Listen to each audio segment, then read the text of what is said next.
Hey everyone, welcome back to our channel. Today I'll show you how to fix the issue of your debit card not working on your iPhone. This is a common problem especially in 2025 with new banking restriction and iOS updates. So stick with me for full solution. First, log into your bank's online portal, check your debit or credit card settings and make sure international transactions are enabled. A lot of banks have this turned off by Debit or default. Next, on your iPhone, remove all previously added payment methods. To do this, go to Settings, Apple ID, Payment and Shipping and delete all the saved cards. Now restart your phone after it powers back on and try adding your debit card again. Still not working, don't worry. This happens sometimes. Just leave the card added as it's. For many users, Apple verifies the payment method after few hours and it starts working on its own. But if it still does not work, here's a solid workaround.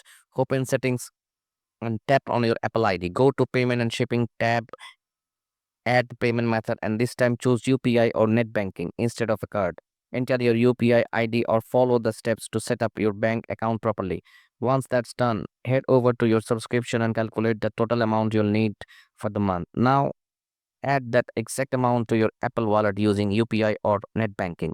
This method will let you download apps, pay for services, and maintain subscriptions even if your debit card won't work directly.